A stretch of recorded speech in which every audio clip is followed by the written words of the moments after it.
Okay, so ito yung pinakabagong barko ng Pilipinas, SPR 7. So delivered April 17, 2024. So andito sila ngayon sa Bangkok. Ayan.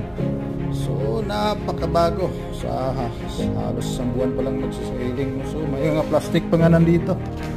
Okay, so nandito kami ngayon. Nagbisita sa barkong ito. At yan, makikita natin mamaya. Puro Pinoy yan nandito. So busy pa. Ayan.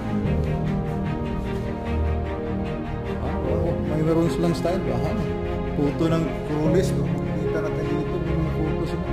So Captain Akara nandito. So yung labas ng port.